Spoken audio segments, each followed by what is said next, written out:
Hello, Yogeshwar सरांनंतर मला बोलायचं आहे. बापरे. ओके, डेमो आहे. I am not talking over here as teacher जसं ही डिड. मी ग्रुप लिडर म्हणून बोलते आज. मॅडमनी मेन्शन केलं नाही, पण मी एकटी ग्रुप लिडर नाही आहे. माझ्याबरोबर माझा नवरा Ashish Iyer, he is also group leader of matrix group. Okay. Mostly बोलण्याची जबाबदारी ऑन स्टेज मी घेते. सो या डेमोबद्दल बोलणं थोडं मला महत्त्वाचं वाटलं, कारण काही गैरसमज आहेत या मुद्द्याबद्दल. इन जनरल सोसायटी किंवा आपल्यामध्ये काही गैरसमज आहेत. एक म्हणजे हा डेमो मी नंतर नाही बोलणार. डेमोनंतर आय विल नॉट, मी डेमोबद्दल डेमोनंतर नाही बोलणार, मी आधी बोलते. टॉपिक मी सांगते आधी, कारण गंभीर आहे टॉपिक जो आहे तो. आपण जी कॅटेगरी बघतोय, ज्या कॅटेगरीमध्ये आमचा डेमो आलेला आहे, ती कॅटेगरी आहे इतिहास. बरोबर आहे.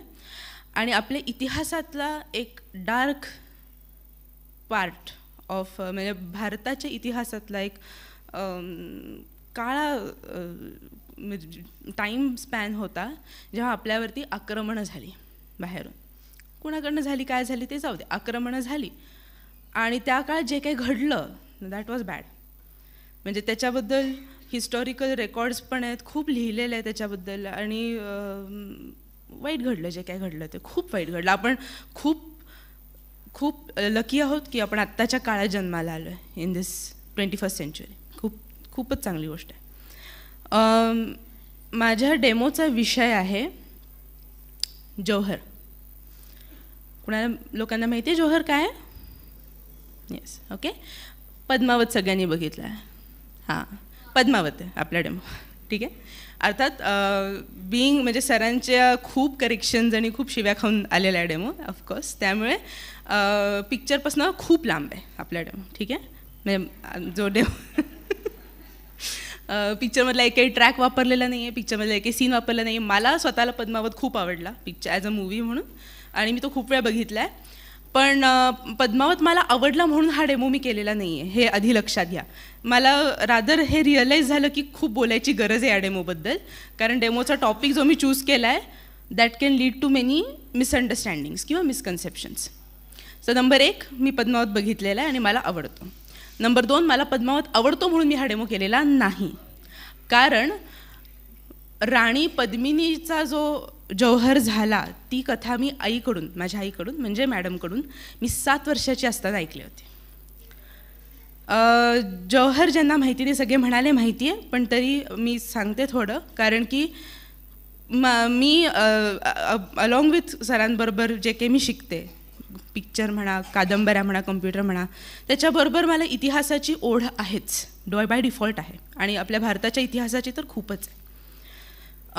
जेव्हा मी एवढी लहान असताना 7 वर्षांची होते मी, मृत्यूची कन्सेप्ट नसते या वयात. या वयात जेव्हा मी हे ऐकलं की एका अप्रतिम सुंदर बाईनं स्वतःला जाळून घेतलं, कारण तिच्या राज्यावर, तिच्या राष्ट्रावर आक्रमण झालं, आणि नंतर आपल्या मृतदेहासोबत सुद्धा काही वाईट होऊ नये, आपला मृतदेहही लागू नये. कारण राष्ट्र म्हणजे जमीन नसते, राष्ट्र म्हणजे माणसं असतात, संस्कृती असते. जसं आपण अलीकडच्या डेमोमध्ये बघितलं, चाणक्याच्या डेमोमध्ये, बरोबर आहे. शेवटचं ऐकलं दिग्विजयनी जो पोट टाकला होता की संस्कृतीला आपण सांभाळलं पाहिजे. राष्ट्र म्हणजे ही जमीन नाही आहे, राष्ट्र म्हणजे आपण आहोत, आपण माणसं आहोत. आपली संस्कृती म्हणजे राष्ट्र आहे. ही भारतीय संस्कृती आहे, ते कुठे धर्म नाही आहे. भारतीय संस्कृती म्हणजे भारत राष्ट्र आहे. जेव्हा आपल्या संस्कृतीवर होणारं आक्रमण त्या बाईनं बघितलं, त्या राणीनं बघितलं, आणि स्वतःच्या इच्छेनं, आणि तिचं अनुसरण केलं 16,000 बायकांनी, ती स्वतःला जाळून घेतलं. देवाची पूजा करताना धूपकांडी एवढीशी आपल्याला लागली की काय होतं कळवळतं ना. या बायकांनी स्वतःला जाळून घेतलं, कारण त्यांच्या संस्कृतीवर आक्रमण झालं.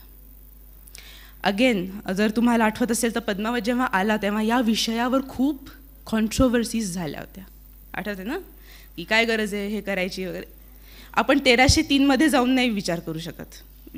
2000 एवढं सेफ छान AC बसून छान पोटं भरलेली असताना हे म्हणणं खूप सोपं आहे की काय गरज होती त्यांना हे करायची. 1303 आपण नाही आहोत जेव्हा झाला राणी पद्मिनीचा जौहर. आता ही पण खूप मोठी कॉन्ट्रोवर्सी आहे की ज्याच्यामुळे झालं, ज्यांनी आक्रमण केलं, खिलजी जो क्लॅन होता ज्यांनी आक्रमण केलं तो तिच्या सौंदर्याला भुलला होता असं ते म्हणतात आणि तिला मिळवण्यासाठी काही पण म्हणून त्यांनी आक्रमण केलं. आता हे बरीच लोक म्हणतात की ही मिथ आहे, पण हिस्ट्रीमध्ये खिलजींकडून आक्रमण झालं ही सत्य कथा आहे. ते तिच्यासाठी झालं असं का पॉलिटिकल रिझनसाठी झालं असं वी डोंट नो, पण खिलजींकडनं आक्रमण झालं हे सत्य कथा आहे. 1303 वर्ष 1303 आणि राणी पद्मिनीचा जौहर झाला ही सत्य कथा आहे. तुम्हाला जे दिसतंय ना इंटरनेटवरती की she is a mythical character, she is not real, no she was real. तिनं जौहर तिच्या सौंदर्यापोटी केला का तिच्या राज्यावर आक्रमण झाल्यापोटी केला हा प्रश्न आहे, पण जौहर झाला हे खरं आहे. आणि मी जेव्हा 7 वर्षाची असताना मॅडमकडून हे ऐकलं मी हादरले होते. तेव्हा लहान होते, मृत्यूची कन्सेप्ट नव्हती, पण आपण आंघोळ करताना पाणी थोडंसं गरम लागलं की काय होतं हे माहिती होतं त्या वयात. आंघोळ तर लहानपणापासून आपण करतो, त्यामुळे गरम पाणी एकदम उकळतं पाणी अंगावर जर घेतलं गिझरमधनं आलेलं तर काय होतं ते कळत होतं. आणि या बाईनं स्वतःला जाळून घेतलं, ते कुठेतरी मनात घर करून गेलं ते. आणि सारखा विचार नाही यायचा ह्याचा, पण कधीतरी हा विचार यायचा. त्याच्यानंतर मी बरोबर त्याच्यानंतर 11 वर्षांनी श्रीमान योगी वाचली, रणजित देसाईंची. श्रीमान योगीमध्ये जिजाबाई असा उल्लेख आहे की जिजाबाई पोवाडे करणाऱ्या लोकांना बोलवायच्या गडावरती, महाराजांना इतिहासाचं ज्ञान व्हावं, पोवाड्यांचं ज्ञान व्हावं म्हणून. आणि त्याच्यात राणी पद्मिनीचा पोवाडा आहे आणि तो झाल्यानंतर महाराजांच्या डोळ्यात पाणी आलं असं लिहिलेलं आहे. श्रीमान योगी ज्यांनी वाचलं त्यांना माहिती आहे, ते हा प्रसंग विसरूच शकत नाही. आणि तेव्हा महाराजांनी शपथ घेतली होती की माझ्या स्वराज्यामध्ये माझ्या स्वराज्यातल्या स्त्रियांना कधीही ही वेळ मी नाही येऊ देणार, आणि त्यांनी ती वेळ आणली नाही. हे महाराजांचं आहे. बट त्याच्यात हे होण्यासाठी जेव्हा महाराजांना कळलं की पद्मिनीवर ही वेळ आली, नंतर कर्णावतीवर ही वेळ आली, नंतर फुलकवरवरती ही वेळ आली, बऱ्याच बायकांवरती ही वेळ आली, हे मला कसं माहिती आहे, मी या विषयावर खूप वाचलं नंतर. नॉट जस्ट दॅट, राजस्थानला जाणं ही माझी खूप कधीची आवड त्या जौहर या एका विषयामुळे बसली. डोक्यात कधी बसून गेली मलाही कळलं नाही. पद्मावत 2018 आला, मी 7 वर्षांची होते 2005, तेव्हापासून माझ्या डोक्यात हे आहे. आणि म्हणून आता माझं लग्न झालं मागच्या वर्षी, तर लग्नाआधी कुठे जाऊन यायचं विचार सरांनी, तुझ्या इच्छेच्या जागी जाऊन येऊ. तर मी म्हणलं राजस्थानला जाऊ. राजस्थानला गेलो, चित्तोडगडला गेलो, जिकडे सगळ्यात मोठी 3 जौहर घडले. आपण त्याला मिथ म्हणतो, मिथिकल आहे असं कुठे झालं होतं असं आपण, कारण की आपण सोकळ बुद्धिजीवी आहोत म्हणून आपण ते सोडून देतो. तिकडच्या लोकांना विचारा जौहर म्हणजे काय. तिकडच्या लोकांच्या डोळ्यात अजून ते वेड दिसतं. मी मागचे 2 वर्ष राजस्थानला जाऊन आले. मागच्या वर्षी लग्नाआधी एंगेजमेंटनंतर मी सर मॅडम राजस्थानला गेलो होतो. चित्तोडगडला आम्ही गेलो, आम्ही जौहर स्थळ बघितलं, आम्ही चित्तोडगड फिरलो अख्खा 1 दिवस. Short to say, I don't know तुमच्यापैकी कोण गेलं आहे राजस्थानला, पण तिकडनं आल्यानंतर मानसिक स्थैर्य थोडं हलतं. तिकडची जागा जरा वेगळी आहे. You have a different feeling तिकडे गेल्यानंतर. आणि म्हणून ह्या वर्षी जेव्हा आमच्यावरती GL शिप आली आणि डेमो करायचा झाला, तेव्हा हा विषय माझ्या डोक्यात आला की कुठेतरी मला वाटलं मी काहीतरी या विषयाचं देणं लागते. 7व्या वर्षीपासून डोक्यात घोळतं आहे माझ्या, आणि हे याला एक्सप्रेस झालं in the form of a demo. आता जौहर, आता दुसरी मिसकन्सेप्शन म्हणजे जौहर ही मिथ आहे वगैरे, त्याचं मी काढली कन्सेप्शन, ठीक आहे. दुसरी गोष्ट म्हणजे जौहर आणि सतीला लोक खूप वेळा कन्फ्यूज करतात. सेम प्रॅक्टिस आहे की जी स्त्री आहे ती स्वतःच्या पतीच्या नावाने स्वतःला चितेवरती जाळून घेते, भस्मसात करते. सतीमध्ये अग्निप्रवेश करते, राईट. सतीमध्ये सती ही प्रथा होती आता ती नाही आहे आणि बरोबरच आहे. ज्या चुकीच्या प्रथा आहेत त्या कालांतराने गेल्याच पाहिजेत. सती प्रथामध्ये नवरा गेल्यानंतर नवऱ्याच्या मृतदेहासोबत ती अग्निप्रवेश करायची, जी विधवा असायची किंवा ती सती, तिला विधवा पण म्हणायचे नाही, तिला सतीच म्हणायचे. जौहर हा वेगळा प्रकार आहे. जौहर हा नवरे जिवंत असताना व्हायचा. म्हणजे राज्यावर अशी वेळ आली आहे की आता सगळे मरणार आहेत, समोरचं सैन्य दिसतंय, समोरच्या सैन्याची संख्या दिसतीये, आपले पुरुष सगळे युद्धात मरणार आहेत, इट इज अ सर्टन्टी. जेव्हा हे व्हायचं तेव्हा एकमेकांची परवानगी घेतली जायची. कुणी उठसूट स्वतःला जाळून घेतलं असं नव्हतं ते. एकमेकांची परवानगी घेतली जायची. नवरा बायकोची परवानगी घ्यायचं की मी चाललोय, मी परत येणार नाही आहे. आणि बायकोही नवऱ्याची परवानगी घ्यायची, जर तुम्ही परत येणार नाही आहात तर मी इकडे राहून काय करू. आणि म्हणून जौहरला बायकांचं युद्ध मानलं आहे. Jauhar is not submission, it is not submission, it is not defeat. ते बायकांचे युद्ध आहे. रादर तुम्ही राजस्थानी पोवाडे जर ऐकले ना तर और एक युद्ध खेला गया चित्तौड़ के भीतर, तो और एक युद्ध जो खेला गया चित्तौड़ के भीतर तो जौहर आहे. म्हणजे जे पुरुष करायचे की आता आपण मरणार आहोत, समोरचं सैन्य दिसतंय, आपण कमी आहोत, आपण मरणार आहोत, वेडा तर मराठे वीर दौडले सात, ते जे आहे त्याला राजस्थानमध्ये साका म्हणतात, की आपण परत येणार नाही आहोत. आणि मग ज्या सैनिकांच्या बायका असायच्या त्यामुळे की तुम्ही परत येणार नाही तर आम्हीही स्वतःला भस्मसात करून घेणार. आणि म्हणून एकमेकांची म्युच्युअल कन्सेंट म्हणतात ना आजकाल त्याला, सो म्युच्युअल कन्सेंट घेऊन एकमेकांची परमिशन घेऊन हे केलं जायचं. कधी कधी जौहर आधी व्हायचं आणि ती राख जे सैनिक होते ते कपाळाला फासून युद्धाला जायचे, किंवा कधी कधी जौहर आणि साका पॅरलली व्हायचं. एकाच वेळेला पुरुष युद्धाला जायचे, बायका जौहर करायच्या. किंवा कधी कधी जर पती गेला हे कळलं तर बायका जौहर करायच्या. सो एक हे नाही, सिस्टीम नाही आहे, त्याच्याही वेगळ्या वेगळ्या पद्धतीत वेगळ्या वेगळ्या काळात वेगळ्या वेगळ्या पद्धती होऊन गेल्या.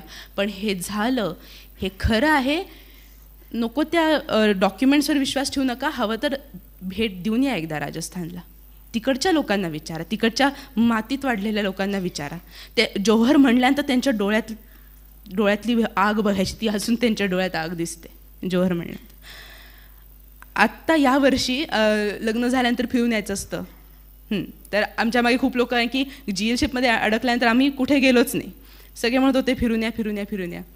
तर आम्ही हा टॉपिक ठरवला आधी आणि मग म्हटलं की जायचंच आहे, परत राजस्थानला जाऊ. मागच्या वर्षी मी मॅडम आणि सर राजस्थानला गेलो. ह्या वर्षी मी आणि आशिष राजस्थानला गेलो ऑक्टोबरमध्ये. विंडेवला सुट्टी होती 2 आठवडे दिवाळीची, तेव्हा आम्ही राजस्थानला जाऊन आलो. आम्ही परत चित्तौडगडला गेलो आणि यावेळेला आम्ही तिकडच्या गाईड्सना भेटलो, तिकडच्या लोकल लोकांना भेटलो, जौहरबद्दल माहिती काढली आणि फ्रॉम दॅट लोकल इन्फॉर्मेशन आम्ही हा डेमो उभा केलेला आहे. आम्ही प्रॉपर तिकडच्या लोकांशी बोललो जौहरबद्दल. आणि तिकडच्या चित्तौडगडमध्ये आता जी लोकं आहेत ती त्या आक्रमणातनं वाचलेली 5,000 कुटुंब आहेत चित्तौडगडमध्ये. आमच्या गाईडनी सांगितलं, कारण आमचा जो गाईड होता लोकेश बैरागी, त्याचं नाव कधी गेलात तर म्हणून माहिती असावं, लोकेश बैरागी त्याचं नाव, त्याचं आम्ही क्रेडिटमध्ये नाव पण लिहिलं आहे. तो म्हणाला की इथे आम्ही जे काही आहोत ते त्या आक्रमणातनं वाचलेले आम्ही वंशज आहोत. त्यामुळे चित्तौडगडचा हा प्राईड आहे की आमच्यातलं कोणतरी एक गावातच राहील, बाकीचे बाहेर जाऊन परदेशी जाऊन जॉब्स मिळवतील, पण कुठला तरी एक मुलगा किंवा एक मुलगी या गावातच राहून या गावातच व्यवसाय वाढवेल. आणि तो माणूस म्हणाला होता की जौहर कुंड ज्याच्यात जौहर झाला तो आर्किओलॉजिकल सर्वे ऑफ इंडियाने आता कव्हर केला. आता तिकडे कुंड नाही आहे, खड्डा नाही आहे. जर तुम्ही जौहर स्थलला गेलात खड्डा नाही आहे, कव्हरडअप आहे सगळं. पण ते कव्हरअप करण्यापूर्वी चित्तौडगडाच्या नागरिकांनी मागणी केली होती, हे आमच्या राण्या आहेत या, आमच्या राण्या आहेत या, त्यांची ती राख आहे ती आम्हाला पाहिजे. हे आम्हाला चित्तौडगडच्या लोकल गाईडनी सांगितलं. आणि ते कुंड कव्हरअप करण्यापूर्वी सगळ्या चित्तौडगडच्या नागरिकांनी छोटी छोटी राख छोट्या छोट्या पिशव्यांमध्ये बांधून घेतली आहे.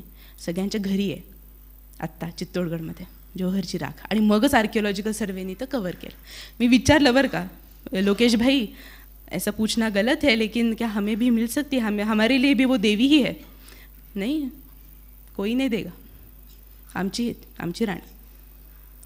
एक श्रीलंकेची राजकुमारी राजस्थानची देवी बनते ज्या जौहरमुळे. तो हा डेमो आहे. ठीक आहे. It is based on facts. आम्ही बऱ्यापैकी रिसर्च केला आहे, लोकांना विचारूनच हा डेमो केलेला आहे. ठीक आहे. सो पिक्चरसारखं काही नाही मिळणार आहे, सॉरी, पिक्चरसारखं नाही. आणि अजून एक की जे 3 मोठे जौहर झाले होते चित्तोडगडला, ते खरे का आहेत सांगते. आर्किओलॉजिकल सर्वेने जिकडे भरून काढलं आहे ना कुंड, तिथे बाहेर आर्किओलॉजिकल सर्वे ऑफ इंडियाच्या परवानगीने एक दगड बाहेर आहे, ज्याच्यावरती प्रत्येक जौहर कधी झाला ह्या तिथी आहेत. पद्मिनीचा जौहर झाला 1303 साली भाद्रपद शुक्ल चतुर्थी. त्याच्यानंतर महाराणी कर्णावतीचा जौहर झाला 1652, बहुतेक माझ्याकडनं चुकू शकतं, 1652 साली चैत्र शुक्ल पंचमी. आणि त्याच्यानंतर 33 वर्षांनी लगेच राणी फुलकवरचा जौहर झाला चैत्र कृष्ण एकादशीला. ह्या तिथे लिहिलं आहेत, मी फोटो काढला आहे तिकडचा, म्हणून मला माहिती आहेत. ओके.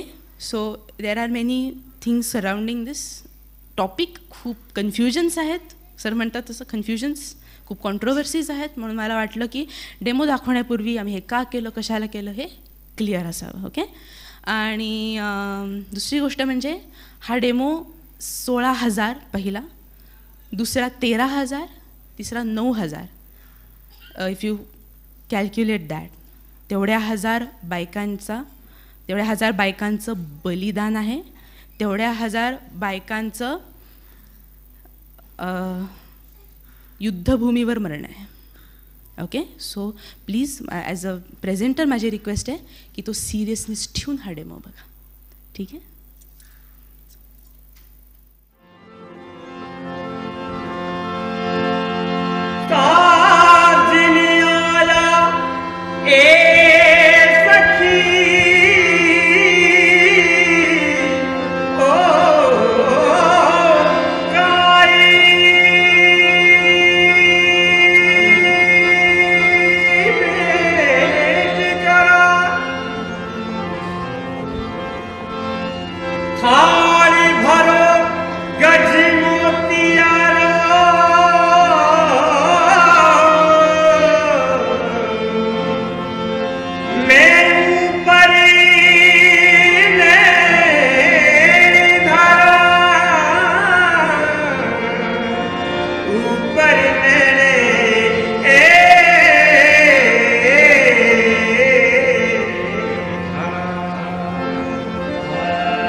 देखो कभी खून से रंगी हल्दी वाली घाटी, पधारो म्हारे देश बुलाती राजस्थानी माटी।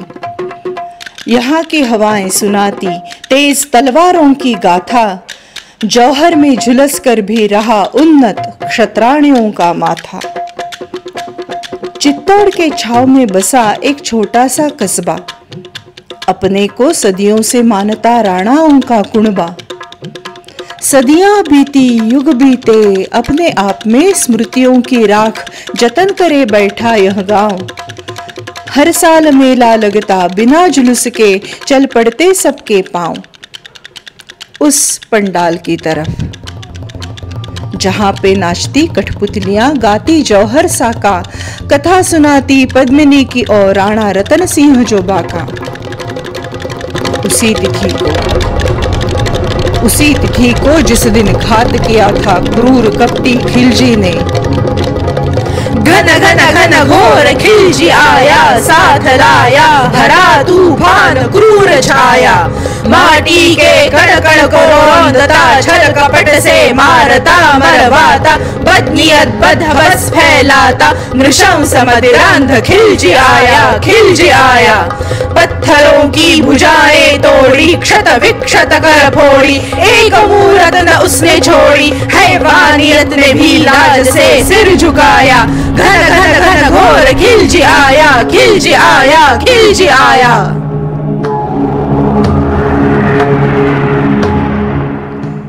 उसी तिथि को जिस दिन घात किया था क्रूर कपटी खिलजी ने, केसरिया साफा बांध राणा रतन सिंह निकले वीर राजपूत साका करने। उनको बंध मुक्त कर अपने सतित्व को माथे रख जौहर किया था रानी ने। उन संग नारियां 16,000 उमड़ी ज्वाला में जलने।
अग्निवीरे पुरोहित यज्ञस्य देवमृत्विजम् होतारं रत्नधातमम् अग्निः पूर्वेभिर्षिभिरीड्यो नूतनेरुता स देवावेह वक्ष्यति अग्निना रयिमश्नव पूषमेव दिवे दिवे।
साख बताते आज की तारीख तक राखों में कंकाल, चूड़ियों के टुकड़े।